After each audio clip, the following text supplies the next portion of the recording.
Pounds in the house. What up, yo? Salute, Pounds. How you doing, brother? I'm good. You see what I'm doing? Da da da da da da. That's Bam. what I'm doing. There you go, baby. Tuesday night party. Salute. We get down like that. Bam. That's a nice rig you got there, brother. Appreciate it, man. But you know what? It was probably about like 2 years. Like I always dabbed, you know what I'm saying? Ever since dabs was like popping, but like probably been like 2 years I've been on it. Like I only smoke flower like a couple times a week, you know what I'm saying? Word. So it's just dab life, huh? It got to be something crazy for me to smoke it to keep it on. Bam. I know you got something crazy in store for us too, and we're gonna be talking about that. But first, before we get into it, hitting the freaking mega freaking contraption right there, the flux capacitor in his hand, bong, a man-sized freaking bong for a freaking monster of a man. We got freaking look at that shit right there. What is that? Peanut butter, brother? This is live raisin diamonds terp sauce. Dang. Look at that. Bomb. Salute. We're here with Bomb. We're here with Pounds 448, y'all. Keeping it freaking street, keeping it real. What's good, Pounds? What's good with you, man? Doing good, man. Welcome to the WVCC Syph Life Radio Show, man. We are from South Florida. I'm happy to be here. Thanks for having me, man. We happy to have you here and be rocking with you, man. We've been rocking your shit heavy, man, for the last 2 years. I just did a little write up on the joint you did with Buckwild, man. That Traficante was fucking fantastic, dog. And thank you, bro. Thank you. And in preparation for this, I've been showing our audience, man, just get a long catalog, man, and all the features you've been doing, all the solo joints you've been doing, and we got a lot to unpack, man. Yeah. Before I go into that, I got some joints and shit, you know. He said, I got a couple of joints. yeah. I got some joints, man. You know, nothing crazy. Not at all, dog. We just played that Danielson and Crime Apple joint. Oh yeah, that's my joint. I love that joint. That 55K, that's my joint right there. Fuck B, come on, man, you fucking killing that shit. Yeah, that shit was a body, man. Like actually, the story behind that song is, I really had met them for the first time. We was doing this show in Jersey. It was after the show. They were like, "Yo, let's go to the studio." I had that beat on ice for a second. I was gonna just use it for myself, you know. So we go in there. I ain't played no beats. I played the one beat. As soon as I played it, everybody's like, "Oh yeah, no, I don't even play it's a that." rap. Yeah, that's that right there. We all wrote our shit on the spot. We had the engineer bounce us out like a rough reference track, you know what I'm saying? And we went right from the session, from recording it, right to shoot the video immediately. Get the fuck out of here like that, B. Yeah, straight. We was in the studio at like midnight, had the song done and bounced out by like 2-ish something. Went and shot that video till like 6:30 in the morning. Shout out to Danielson Mercenary Films, Crime. Like they some soldiers, bro. Like, Yo, that's how that shit. That is soldier work right there. To be in the studio, freaking wait for that shit to be laid down. Like, let's go. So when we see y'all in the freaking diner and Crime Apple's freaking going in on the waffles and shit, that's real breakfast right there. Oh yeah. That's really like 4:35 in the morning. Shit, high as a bitch. It's enough to eat. Bang. Yo, usually I go in, man. We are a community of underground MCs, independent MCs, producers, DJs, man. We fuck with that real shit. We don't fuck too much with those cats. Get their shine already, man, and that isn't our lane. Our lane is shining freaking light on cats that are keeping this shit alive, man. For a long time, we heard fucking hip hop is dead. That's some bullshit, dog. Freaking, there's too much good shit in this. People Yo, you at this point with just everything that's going on in this scene, if there's something for everybody, this shit is alive and well. If you ain't heard about it, it's because you lazy, because you fucking just being fucking spoon fed, exactly. and you just want to complain, dog. Go out there and find it. And that's what we're doing here in WVCC, Scythe Life Radio. We are fucking, serving it on silver platter for the lazy motherfuckers. They're like, here it is, y'all. Do your homework. All out, reach out and grab it. That's it, man. Pounds. Usually, because we're a community of MCs, I go into the history of how the artists that we follow and that we play their music all the time got into hip hop. But your story is a lot bigger than hip hop, man. I mean, respect, salute. You have a backstory. Your life story and what you came out of, man, is something that can touch anybody and anybody can relate to, because unfortunately it is more common of a story than we know and that we care to even look at. And you know what it is? It's starting to be, when I go to those places on songs, I'm finding myself connecting with people that got the same story, because it's literally a million people with the same story. And I feel like, you can really fuck with a rapper. You can love their bars, you can love their flow, their beats, all that shit. But when you connect with them on that level, it's different. Like the way I felt, like, how I felt about Prodigy. You know what I'm saying? Had a different, you know what I'm saying? I feel it. You say on the Mike Powers interview that just dropped, everybody, I always salute Mike Powers. He does fucking fantastic work, man. He's covering the underground and independent scene, fucking yeah, man. And he always does his homework, man. The brother's knowledgeable, and he provides good content, man. You'd say to him, if people really knew my story, they'd fuck with me, or they'd fuck with me a lot more, right? And well, I was really just touching on the fact that, like, I know it's we're in the internet age. There's people searching for information. They, it's more artist to fan now than it ever was. Word. And people, they want to know. They want to know about you. They want to know if the shit you're kicking is really you. They want to, you know what I mean? They want to get to know the artist a little bit more. And me personally, just like through social media, I feel like that shit sometimes not enough. So what I did was I went with New Vegas Films. We shot the documentary that's going to be dropping with the album, kind of really like digging into, my past, where I come from, how it started with rap. Like I said, it's a million other people that got the same story out there. Yeah, man. They're probably, and a lot of times, you get like the internet trolls that are, like I said in the interview, that'll get on there and, I'm a white dude and I'm talking that shit.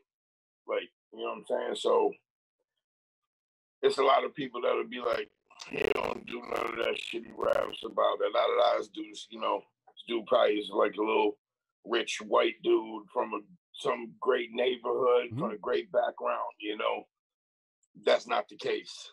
And in fact, that's why I was saying, a lot of these people that maybe fuck with my music, but like, I don't know how, how shit is these days. It's like the internet is giving these trolls a voice that they would never, yeah, man, have in real life. So. Definitely. Nobody of it. But like those people right there, if they knew where I really come from, they might be like, all right, I fuck with Pounds. And that's what I'm saying, and that's why I wanted to start there, because when I've been playing your music now, like I said, on a personal level for a good year now. Whenever you drop the single, whenever you drop a freaking feature with somebody else, I'm like, okay, bomb, Pounds. But when you just hear it on the surface, dope MC, dope bars, freaking a lot of the street hustle talk. But when you get into the story, I'm here like, yo, when you get into those meat songs, like The Unforgiven, man, when you get into those songs, you're like, nah, this is a human being. And when you're saying, just another white rapper, he's probably privileged, brother. What you went through, white, black, Chinese, freaking Indian, fuck whatever, brother. That's a human being story, freaking going through freaking some trials like from early, bro. And stories like that have no color boundaries. Yes, that's what I'm saying. That shit right there, that shit touches every community.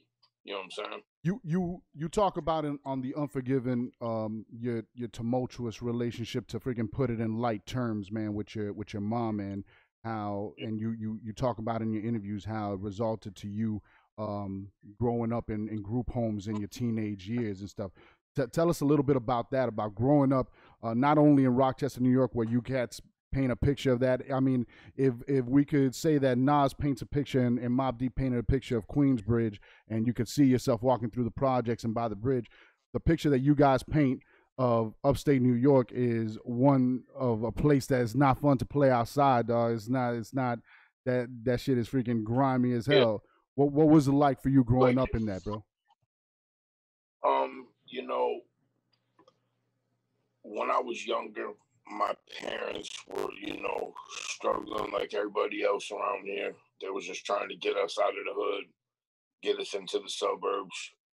I think that happened right when middle school hit. We came, I remember going to a suburban school and like getting made fun of because of how I dressed and shit. You know, they dress like different, you know what I'm saying? And then, you know, I would have to say that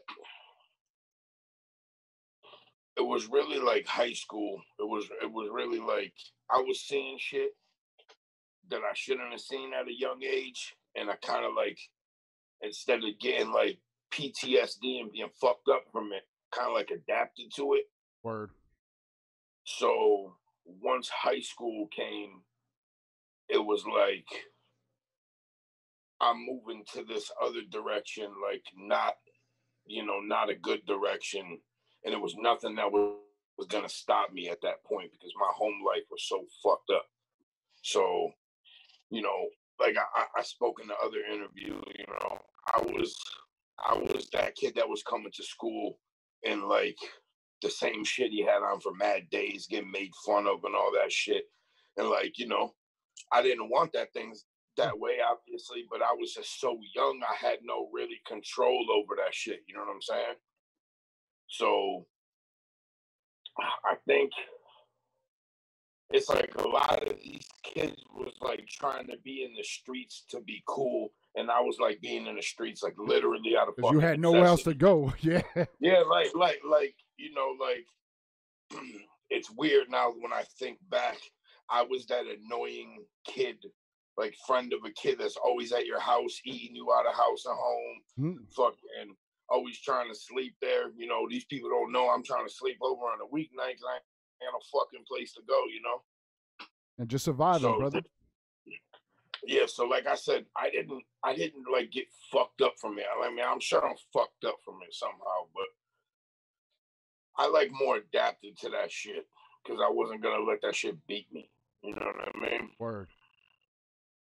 And that's where I wanted to start the story there, man, because brother, the trajectory is fucking stupid, right? If we talking business, and I know you got a freaking your tentacles in a lot of business things right now, the trajectory from that point, from starting there and nothing, and I mean, it's no secret in your music. You talk about getting into street hustling and stuff. What age was it that you got into the hustling game to be able to survive, man?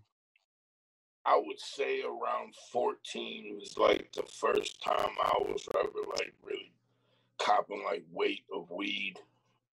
Um, and like the craziest shit is I mean, it's not that crazy because I know there's a million other people with this story. Hmm? It started out with, you know, my mom was out moving around doing all kind of shit, and she, you know, hit me with the, you know, where I can get a half pound at. Da da da. I got X amount of dollars. Da da da. I'll give you this to go get it. You know what I mean? Brother? Like I can't even. Boom. Literally from there, it's a wrap. Yeah, man. Literally from there, it's a wrap. That's like ninth grade. Fuck, That's brother. like this, like the summer from going into eighth and the ninth grade. Yeah, man. That fucking that turning into freaking honestly into a freaking into a man age where you're going into your high school years, and that's it. You start forming, and that's how you freaking go in there. Yeah. And the craziest shit is, at that point, I was already living in a group home, and the house that my mom and my step pops lived in, they had a restraining order on me. So it was like me breaking a restraining order, even being at their shit. Get the fuck out of here, B. Yeah, so the shit was fucked up. So like, my mom would be like, "You got a restraining order over here, but you ain't got no place to go." You know, like every few weeks, she'd be like, "Let me stay there for a few days," and then if something would happen, I'll be like, "I have to run out the back door because they called the cops." Fuck. You know what I'm saying? And then I'm sleeping in whatever car I can find fucking open to, or a friend's house, or just, you know what I'm saying? This shit fucking sucked when I was younger. So that's really where like all my fucking that burning motivation really comes from, man. Yeah, man. And you, Like, I can't make it no more plainer than that. That's where that shit comes from. yeah, man. You got fucking you got cannonball shot into the fucking world, dog, into the street. Like no fucking, Yeah. while other kids get coddled and shit, and dog, we grow amazed that the human being as an animal is the only animal that keeps our kids around to the 18 and to the 20s and shit. Right. Some of them still freaking living with their parents into their 30s. Like I remember when everybody was turning 16 and getting their license and shit. And like, I was in a group home with like a curfew, like 6 o'clock, like after school, I had to be in there. Mm. And like, just watching all these other kids having cars and their parents is buying them whips when they get their license and all this shit. And I got to be in the crib by 6 o'clock. They got us in there doing all type of fucking work. You know what I mean? Like mad chores and shit. You got a group home is not fun. That shit is not like living at home. So, and then the school they have you going to is like you're escorted to the bathroom. You're never by yourself ever. Fuck, you can't use the bathroom by yourself. You're escorted by security everywhere. Like, you know, shit is whack, yo. So you're there at the group home because you need a place to stay, and it's like you're an inmate, having not committed any crime. And then they're forcing you to go to a school that like where you're in like an inmate. You know what I'm saying? You And then the kids is wilding out. Like I went to a wild fucking school for kids. Like I went to like 3 different joints. Like I went to like the school where the bad kids go. Then I got kicked out of the school and got put into the school where the kids get kicked out of the bad school go. And then after that, I got kicked out of that and went to like the real bad shit where the shit was like head count in the morning, like fucking kids was beating up teachers, all this shit, man. That was wild in there, bro. So no PTSD from the family situation. No PTSD I mean, from sure, that. I'm sure it's there. I just don't let it fuck with me. That's the whole thing, and we'll talk about that, man. Because like you said, bro, we carry all that shit with us, man. But we either choose to let it crumble us or let it strengthen us, man. Carry it like weight, or say, I can't carry this anymore. I just, you know, like I said, I let it fuel me. That's all I do. You talk about in your Mike Powers interview how your pops bought you your first hip hop tape, but a part that I liked more about that was when you were telling me, or when you were telling me, because I was watching the interview, when you were saying that he would just ride around playing all kinds of music. Your pops was just into music, right, and not necessarily rap. What do you remember getting into at an early age, being your first like vibes, like, oh, I love that fucking song and shit? What were some early music influence? Like as far as rap or no, just music, because you said he would just ride around, and I understand that, though. I grew up on Hall & Notes because freaking my pops listened to Jimi Hendrix. Yeah. Like a lot, bro. Like he fucking loved that guy. You know what I'm saying? A lot of Jimi Hendrix, a lot of Doors. My dad loved the Doors. He was into that classic rock. Oh yeah, most definitely. And then like, you know, my mom, she was always partying, so on. At my mom's, you know, side of things, I was hearing all the pop, R&B shit, all like my mom listened to everything. Like my mom was like mad into Keith Sweat, Whitney Houston, shit like that, Dope. you know. Okay. So, you know, Gerald Levert, all that shit. So that like I got both sides of it, you know. Fire. But you also got that classic rock influence where yeah, that's what I'm saying. And so I'm getting like, you know, I'm getting a heavy dose of this shit, and then I'm getting a heavy dose of this other shit. And I mean, I guess that probably plays a part with like where I go, you know, and influence musically for sure. I want to talk about your production in a little bit because there was something else that you talked about when you were talking about that '80s pop. That I'm gonna get to in a little bit, but you give a shout out in one of my favorite lines in that Unforgiven, and this is the last thing I'll touch on your fam, but I want to leave it with a good spot there on the Unforgiven. You have a line about your aunt and how if it wasn't for her, you wouldn't have any Christmas gifts, and you show her mad love on that line. And would you do us the honor, man, of introducing us to that aunt of yours and give her some flowers right here on the WVCC show, man? We're about honoring people who have helped us get through hard times, man. Word up. Which aunt is that, brother? Yeah, I said Aunt G. That's my Aunt Glenda. That's my mom's sister.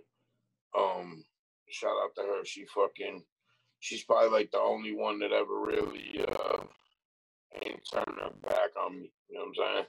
Throughout like my wild younger years and shit and all, you know, everything that went on. Like I said, like she would look like my mom would be fucked up, basically. You know what I'm saying? Christmas always come. My aunt would step in, make sure, you know, I got some shit that I wanted. You know? Yeah. So salute shout out to her. Salute on Glenda, man, on G. How does she feel about your current business moves and your music career and stuff? Is she supportive? Is she proud of you and stuff? Yeah, I won't even lie. I don't know if she got the Twitch app, but if she did, she'd probably be watching. She watches all my stories and Awesome. she watches all my shit. She thinks this shit's like crazy that it's happening. You know what I mean? You're a star, brother.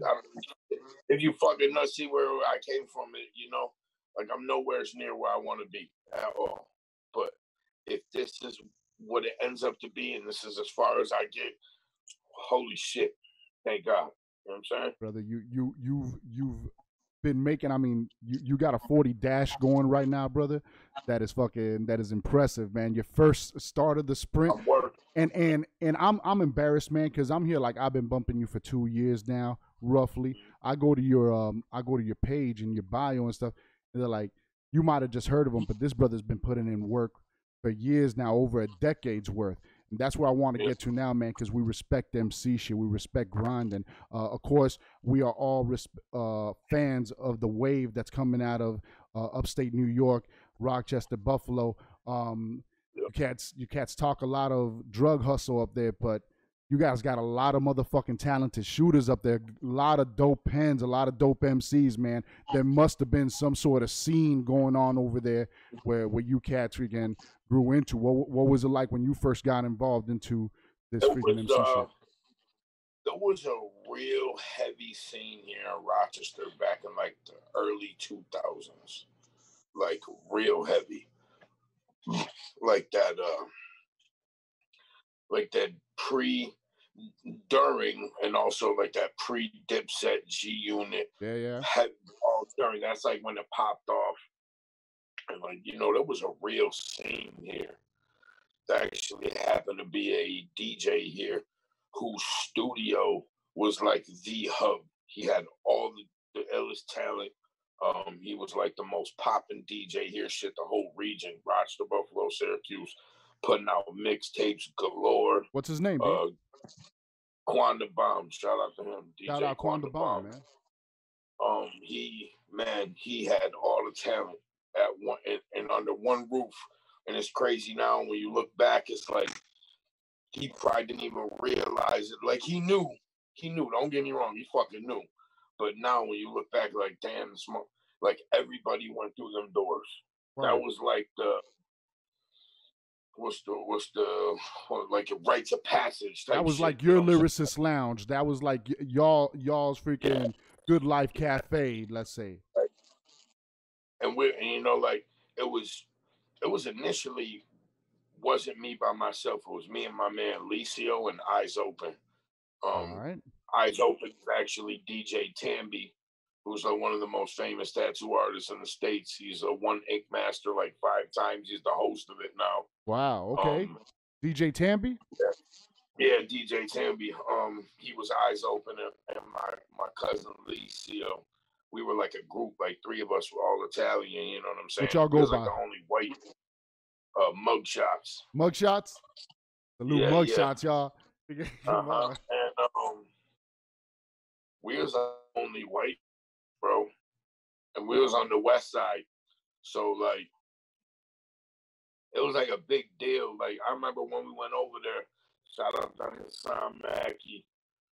He's basically the one that was like, yo, go over there. You gotta go rap for them. Go bring them. You got your joints. You got like a little demo piece. Like we had recorded like a couple songs. Like, yo, bring it over there. Shit was crazy. We walk in. I'm like, yo, Hassan told me to come through here. He's like, yeah. And they like acted mad funny to me. Took my CD in the back room, shut the door. I didn't know, but it was like a dozen people back there. All right. They get on and start banging it. Like 45 seconds later, they come out. They're like, that was you? All right. I was like, yeah.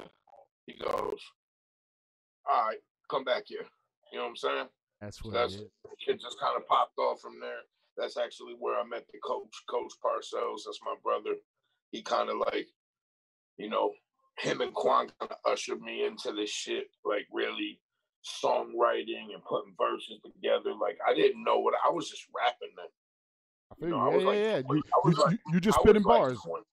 I was like 22. Like I wasn't like a young kid when I first started. I was 22. So, what you start flexing first? You just start spitting with your boys, or freaking you start writing first?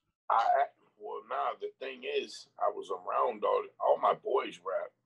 I didn't rap. I was the hustler. You know what I'm saying? You were the cat that they're like, go Pounds, go ahead, spit one Pounds. And then, and then one day I was like, yo, I had wrote a verse. I'm like, yo, let me jump on a song with y'all. And my man Spitzwell, who produces a lot of my shit, mixes and masters all my shit, everything you ever heard. All right. Shout out to Spitzwell.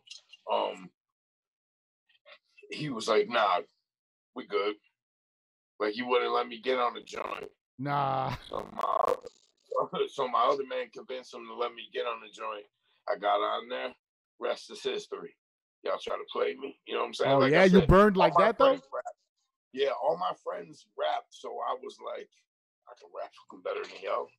You know what I'm saying? Being a little. So it just kind of jumped off from there. That's fire, man. That's earning the stripes. That's paying the dues, man, and coming up in it. You drop gems on the My Power Show. And look, that was in like 2004, 5.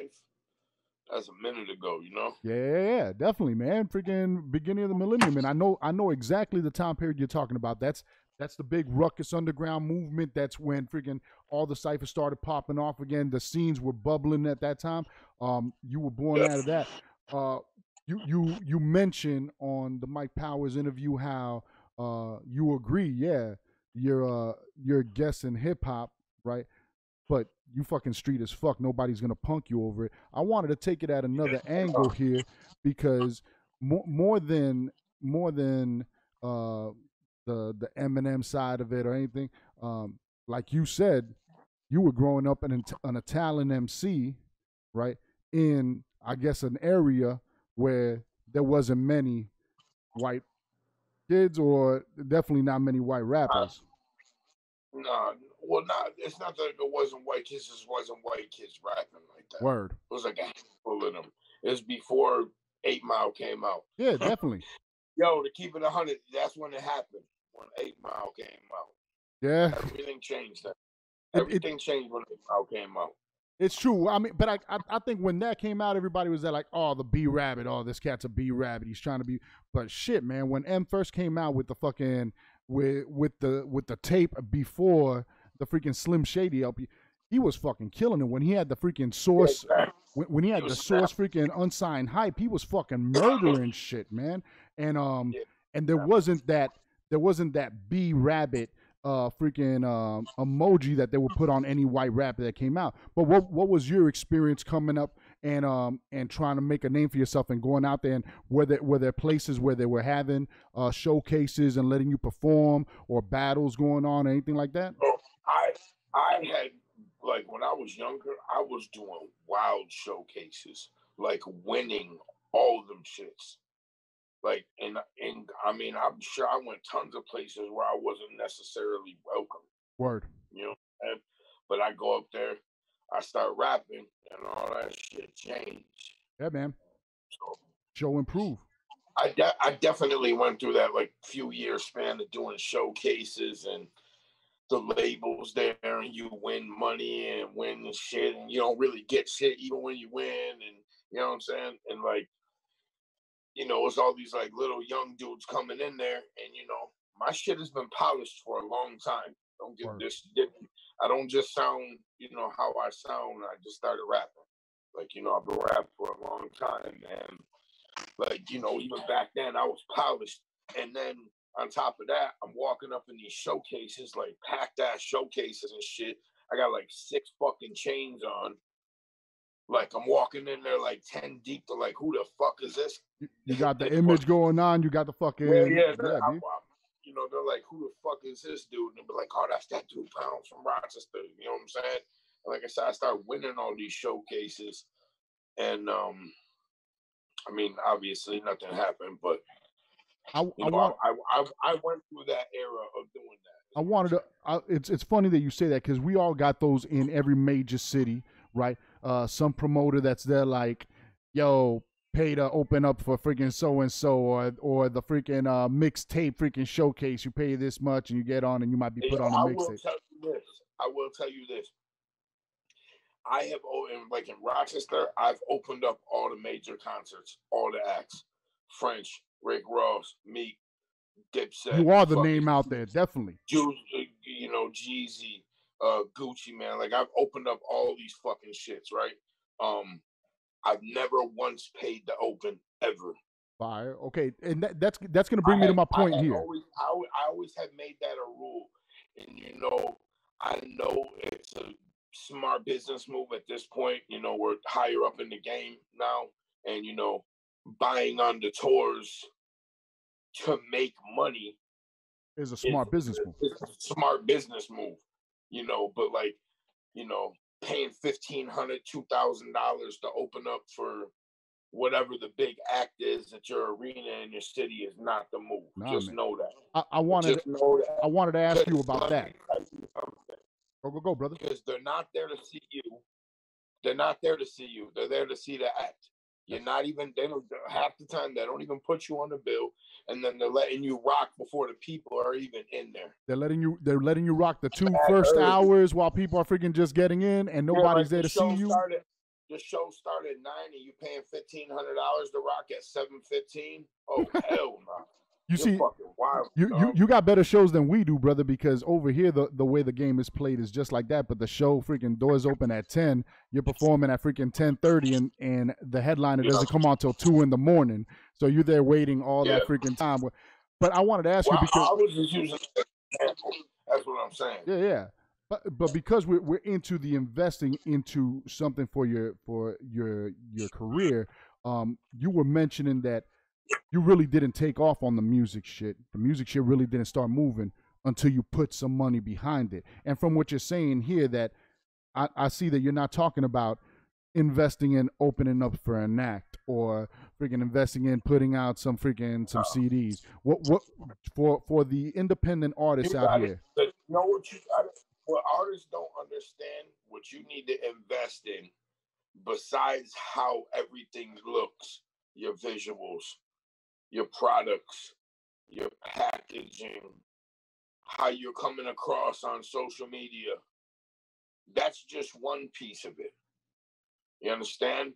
The other piece is visibility. It costs money to be visible. Visibility, right now, the climate of this game is 1,000% visibility. It's got nothing to do with talent. Talent is just an added bonus. Yep. visibility. Literally, nothing else matters.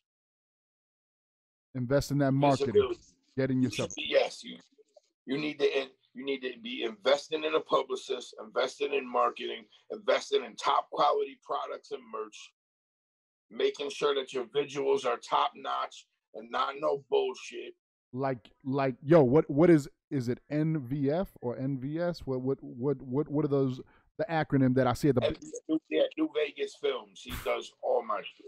Everything looks fucking top notch. My man is a fucking animal with that shit.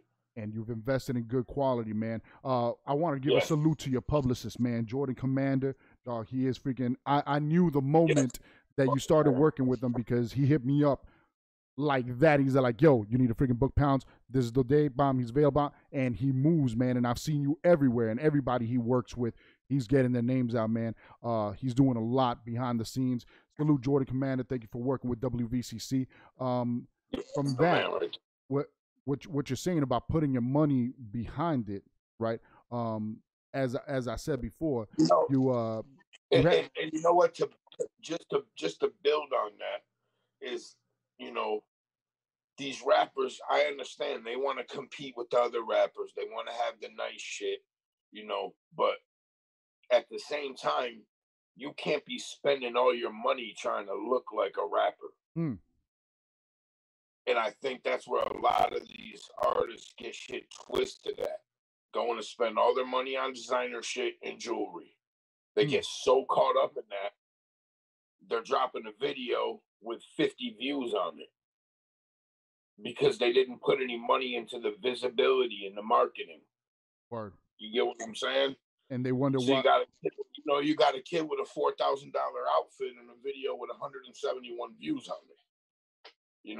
What's the 448, brother? Talking about jewelry. What's the 448? It's the 448 grams in a pound. Bang, bang. I see that your whole squad is 448'd up. Is the brother that everybody got the tattoos and shit. Is the brother that got the 448 tattoo on his hand that comes out on No Way? Is that 448 what's his name that he's on your new album? Brad Piff, yeah. Yeah. That's 48 Brad Piff, yeah. On that video, man, and that's off the Traficante. Fantastic video once again. Shout out to New Vegas Films. You and your team look like you're moving product like fucking Amazon Prime in there, dog.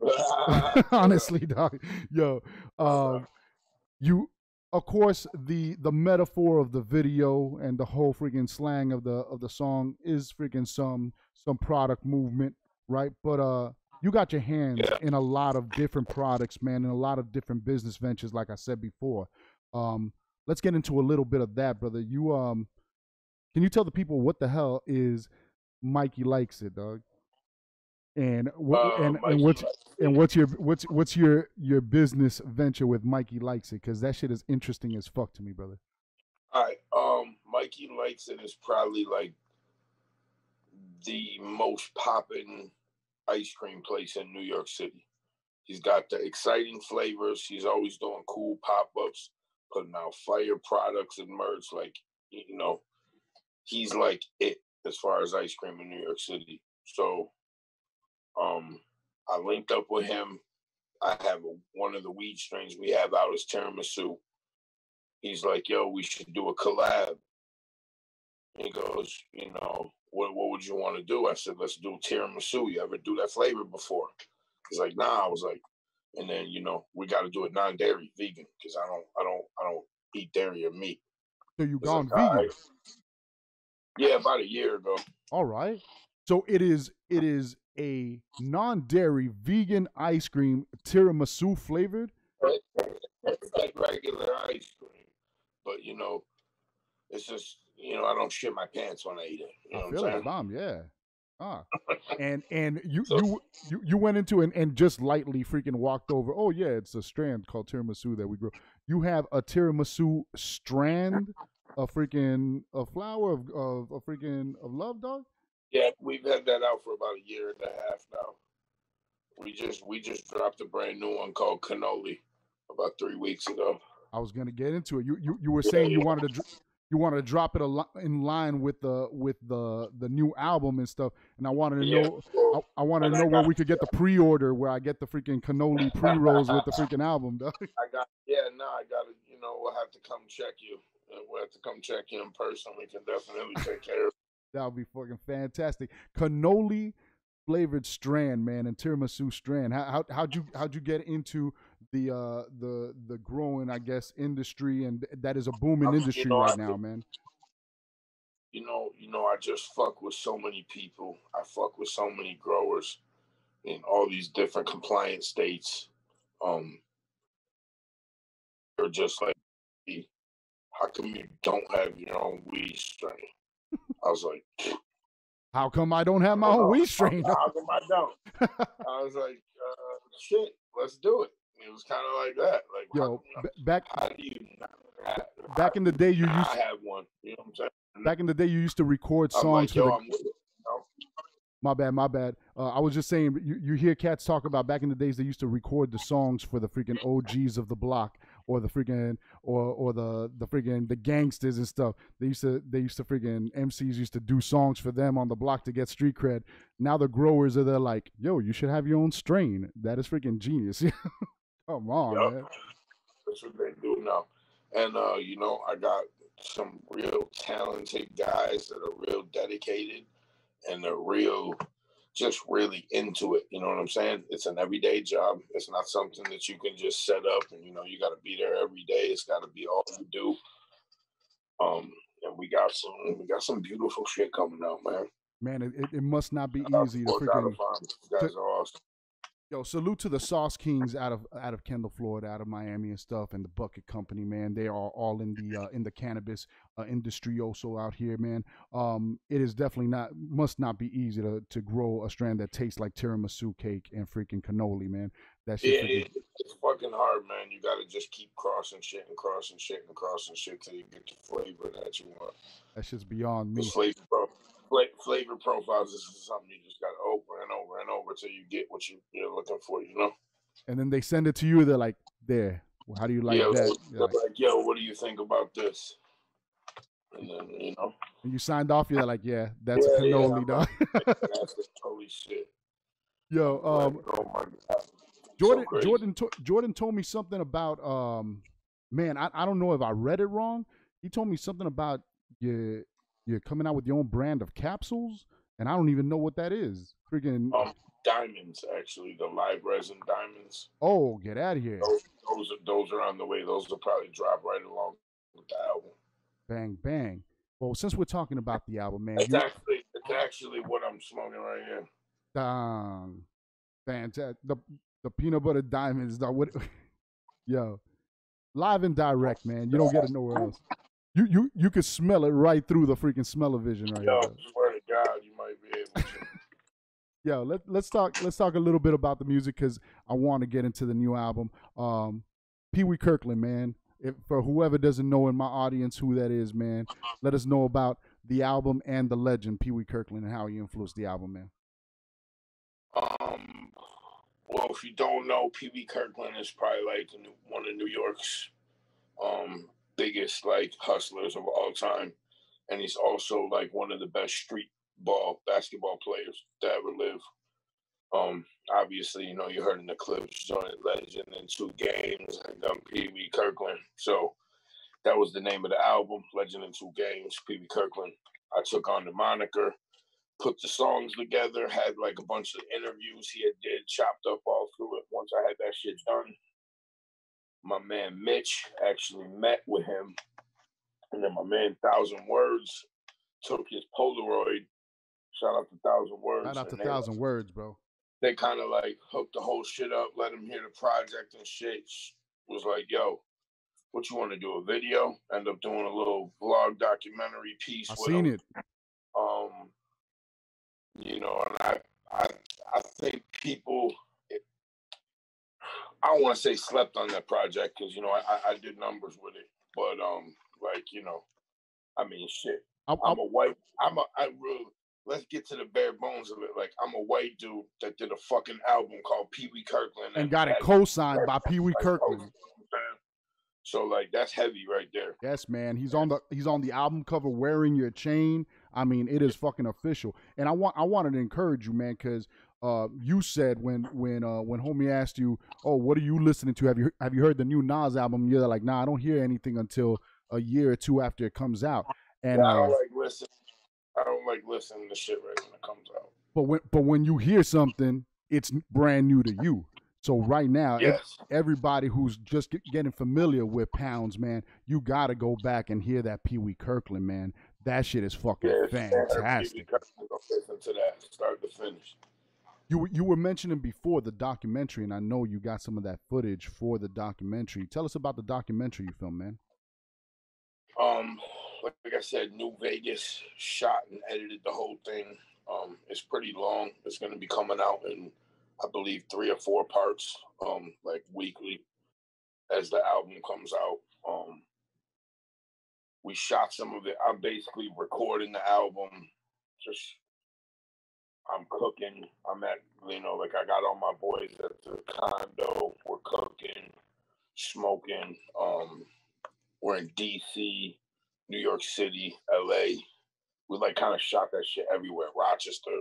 Word. So we shot that shit everywhere. We went for like all during like the coronavirus, like when that. Okay, so hit. This is recent because I was gonna say, is this before freaking COVID? Yeah, we didn't stop moving. Like we waited. We like Corona hit. I remember March 13th was the last time I was like out running around. It was the one me and Flea. Shout out to Flea Lord. When we did Peter Rosenberg on Hot 97. Yeah. We did that, and that was the day they were shutting the city down. So we went to Hot 97, a hurry up booked, got back to Rochester. And then, we sat for a month, which like a lot of people did. And then like kind of like after that month, I'm like, man, what's up? Let's shoot this documentary during all this shit. Let's go all different places. It's dead everywhere. Let's just do it. And plus the fucking air flights were fucking mad cheap, dog, at that time. Bro, I was fucking flying to LA round trip for like $180. Fuck, bro. Fucking banking on that, dog. That is fire. You talk about Flea Lord, man, on the album. I think it was that came after Pee Wee Kirkland, which was the Tony Pounds tape. T-O-N-Y. The Tony Pounds tape. Yeah. Yo, that shit has fucking features oozing out the sides. You can't close that fucking sandwich, dog. It's fucking crazy. Yeah, you got freaking Crime Apple on that. Yes, you do, man. Freaking, what was it like building with Crime Apple? You were telling me that time that you freaking, was that the first time you had met him and built with him? Because you got him on a couple of tracks, don't you? Yeah, I got him on a couple of joints. I think the joint with Bodega Bams is on there. Yes. Me, him, and Crime. I got Flea on there. Who else is on there? I can't really think. Sonny Bamboo, he got a hook on there. Ito produced the joint on there. Traffic joint with Dwayne Collins. Shout out to Dwayne Collins. All you motherfuckers are fucking deadly with the pen on the mic and crazy with productions, man. You guys are on fucking some other shit there. Because honestly, fucking you on fucking production and the pen. Freaking Ito is a beast, freaking rhyming, and his productions are crazy. He's crazy with the production and the pen. 38 Special, let's not even fucking talk about it, man. Fucking. It's like, you know what it is? It's almost like, the Rochester, it breeds those rappers that produce as well. Because there's a lot of people here that produce and rap. I feel like maybe we all got into it out of necessity, not getting beats that we wanted or not being able to get beats. You know what I'm saying? So yeah, like I don't want to go out in the snow. So let me fucking produce a beat in this bitch and shit.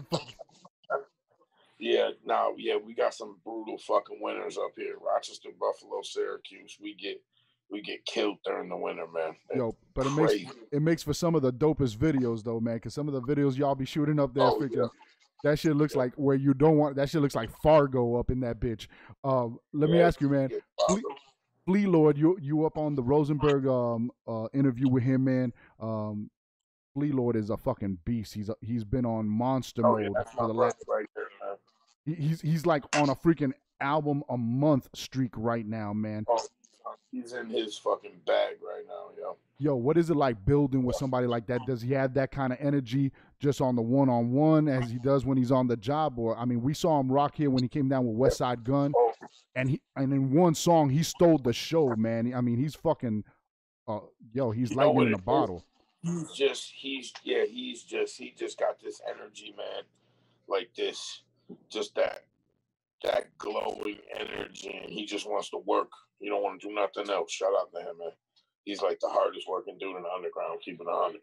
Yo, man, yo, he's getting freaking it's an insult to freaking say that I would give him freaking rookie of the year this year because he's fucking far from a rookie. But Yeah.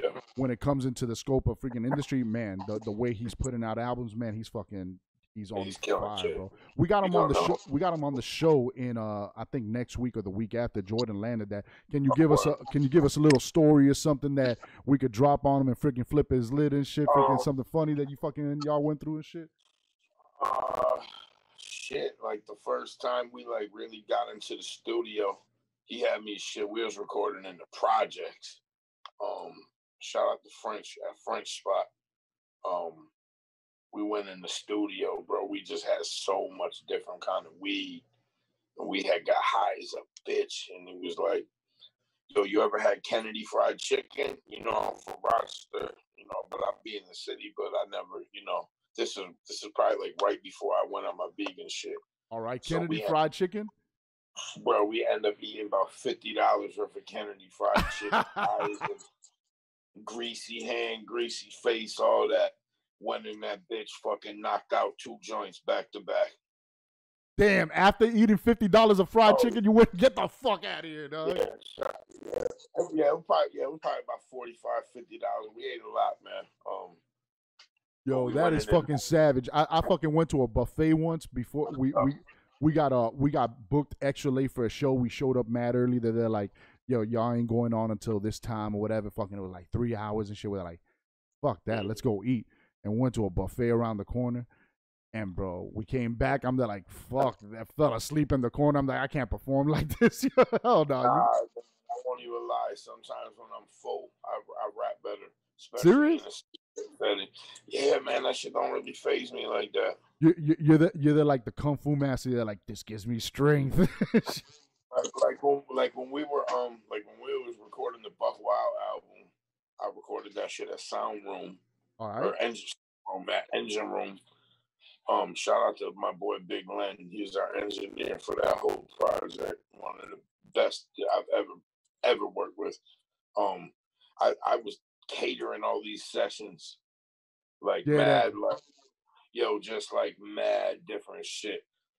Because all kind of like fresh fruit trays, all kind of shit. I heard that you get down in the kitchen and shit. Do any of your peoples run a restaurant or something, or it's just you were catering from different spots to make them shits freaking slam? Nah, I actually you'll see a lot of me chefing shit up in the documentary. Like I cook a massive fucking meal for everybody. And I heard that you were getting together with a vegan brand that's doing Italian food. Yeah, Beyond Meat.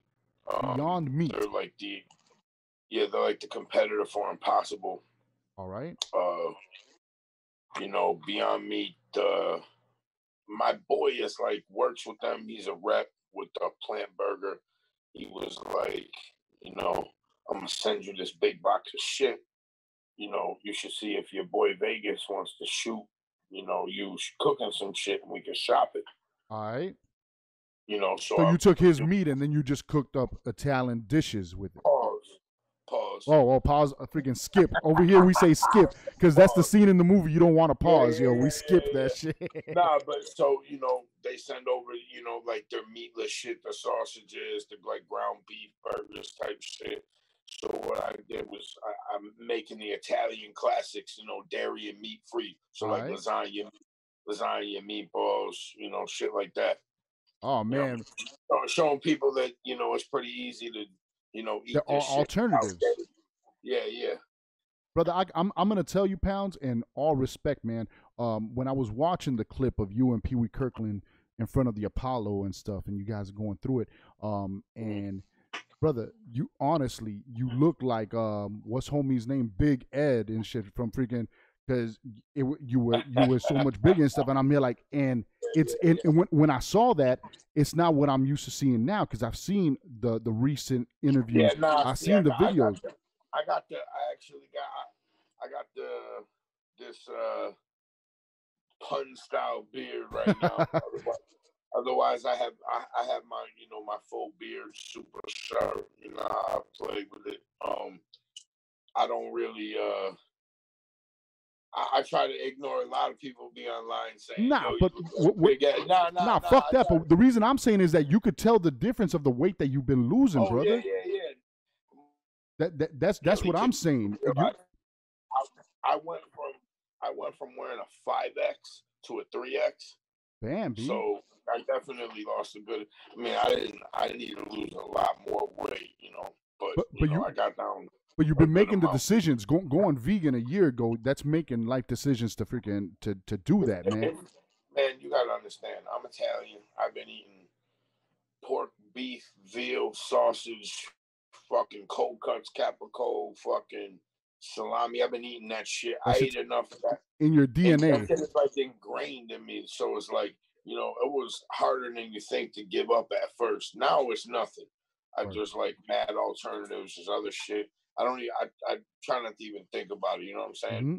Once in a while, I'm like, oh shit, I want a bacon cheeseburger, but I just leave that shit alone because I know the shit's gonna fuck me up. So. You mentioned real quick the pun shaped beard, man. Let's talk about it, man. You got new business ventures. You got new fucking ice creams coming out. New strands of freaking weed. You are coming out in what's possibly one of the biggest freaking hip hop biopics freaking in the history of hip hop, man. A story that needs to be told. You're playing Big Pun in the story of Big L, man. How the fuck did you land that? Please tell us how you prepared for the role. What's going on with that? That's why I shouldn't have shaved like I said normally. Actually just shot my scenes for that last weekend. Shout out to Jules. He's the director of the joint. They actually reached out to me a while back, like way before anything with the COVID happened. They was like, I didn't know if it was like real at first when they reached out. You know what I'm saying? But like I'm like, okay, yeah, this is really the dude shooting this movie. So, they reached out, were like, yo, how would you feel about playing Pun in a Big L biopic? I was like, all right, that's cool. Just keep me posted on it. Months and months and months went by, no nothing. Then they hit me, and then COVID hit. And then, obviously now, like I said, I just did it. They were real cool on the set. It was just real hot, man. They had me wearing an Averex when it was like 91 outside. Shit. So it was rough. And did you play the role good enough where they might cast you in the Pun freaking film itself? Because that's another film that needs to happen, man. I hope. Oh yeah, he definitely needs a movie. Yeah, I definitely. Like I said, it's not like I'm got a whole bunch of lines or whatever. I'm not like a main character in the movie, but I'm pretty sure I took care of my lines proper. You know what I'm saying? Bang bang. Let me ask you when it comes to lines, and especially you're an Italian playing a Puerto Rican MC. Al Pacino, an Italian who played a Cuban freaking drug dealer in freaking Tony Montana, and a freaking Puerto Rican freaking drug lord in freaking Carlito's Way. This shit is crazy, man, because like, I gotta tell people every day I'm Italian. Every day. They all think I'm poor everywhere I go. I thought you were Puerto Rican as a motherfucker. I'm like, nah, dog, I'm Italian. Solid, man. But freaking that adds to the story, man. And talking about the Italian, let's get to it, man. There is no mafia. Break it down, brother. What's the story behind the freaking title? What's the story behind the album, man? I basically if you've been paying attention to my projects, well, I know you have, but in general, you've been paying attention to my projects. I kind of go through different areas of this underworld shit. You know what I'm saying? So now we're going to the, shut your fucking mouth. It ain't no mafia. Ah. Because, because it's like mad rappers out here that like think they're like gangsters and shit. You know what I'm saying? I'm not really feeling that. So like I was saying, this album comes from a lot angrier place than like Traficante. Like Traficante is like angrier than Traficante. Yeah, Traficante is like polished pounds. Gotcha. This is like fucking fall time Rochester fucking darkness. You know what I'm saying? Fucking grimy, leave your fucking body under the snow shit.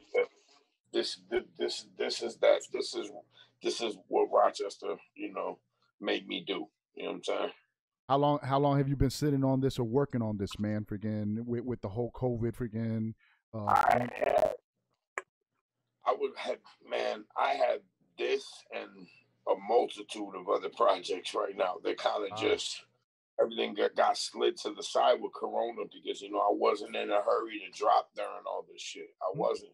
I was watching other people drop, and I was kind of just chilling, shooting a documentary, putting that together, just kind of taking my time with it. But like I had the songs like for a minute, you know what I'm saying? I did a couple at the end, new ones, but yeah. What was the last couple of joints that you freaking said, these are finishing touches? I got this joint Hard Times. I just shot the video for with New Vegas. That's one of the last ones, and the joint with 38 Special. That was one of the last ones. Can we look out for that one, dog? Is there going to be a video for that? Yeah.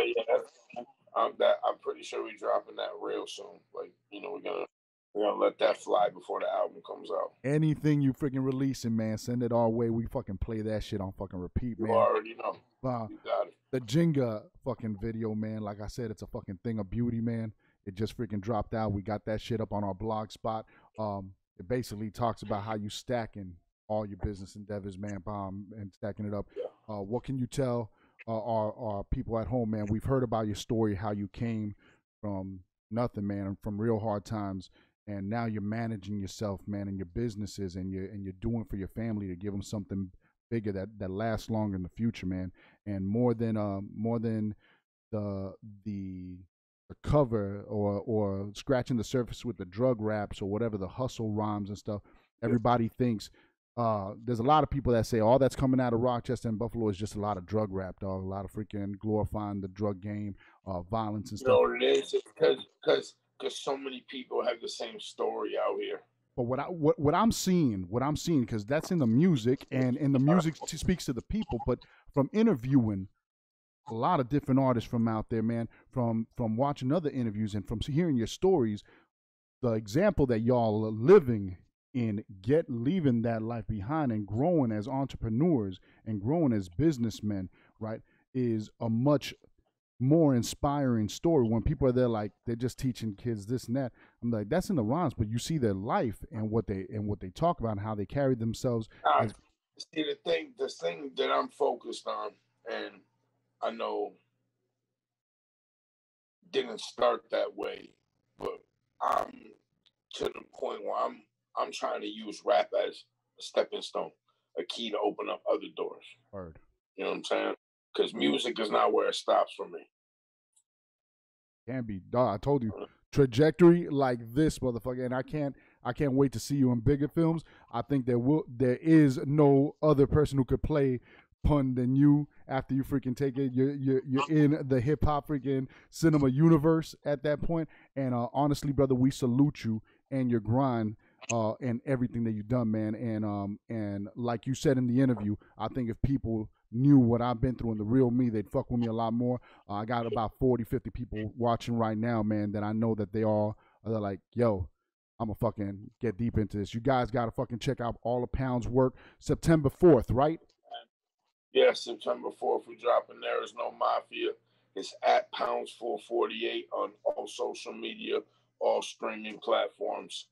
We coming. I got more videos. We got the documentary. I got more merch dropping. I got some crazy fucking merch dropping. Y'all know how I play with the merch.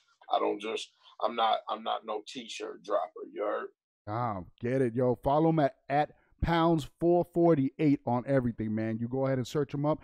Pounds, any last gem you can leave for the audience? We're all artists, hustlers, entrepreneurs, just men growing up in this hip hop shit and trying to provide for our families, man. What gem could you drop on us that you've learned in your life, man? Two things. Invest in yourself, because nobody's gonna believe in you the way you do. And do things the way that you want to do them, because you're not going to get the same satisfaction doing what somebody else wants you to do or somebody else directed you to do.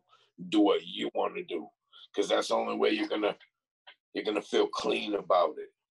You know what I'm saying? I feel clean about what I'm doing, because I got people in my ear telling me what they think I should do, or people suggesting, or like shit, even like people that I'm close with, to get angry when I don't take their advice. But you know what it is? I'm here to do this shit my way. And if I can't do it my way, I don't want to do it. So I encourage everybody, do it your way. Do it how you want to do it, and make sure that you're investing in yourself, because nobody, literally, look at me, nobody cares the way you care. Bang, bang. Straight up. So invest in yourself. Don't be afraid to put your last on yourself. Words, jewelry, brother, from the big jewelry wearer, the Frank Sinatra of 2020, baby. Bomb, big Pounds, 448, man.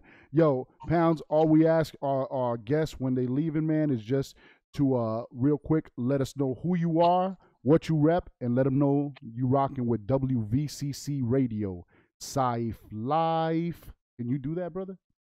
Just who you are, what you rep. Yo, it's your boy Pounds 448. This is WVCC Safe Life Radio. Tune in, you fucking assholes. Bang, bang. Yo, Pounds. Thank you so very much, brother, man. Bomb. Thank you for having me, man. Thank you so much. Respect. Blessings to you and your family, brother. We're going to play some new Pounds right here, y'all. Bomb. You're rocking with WVCC Safe Life Radio. Salute, bro.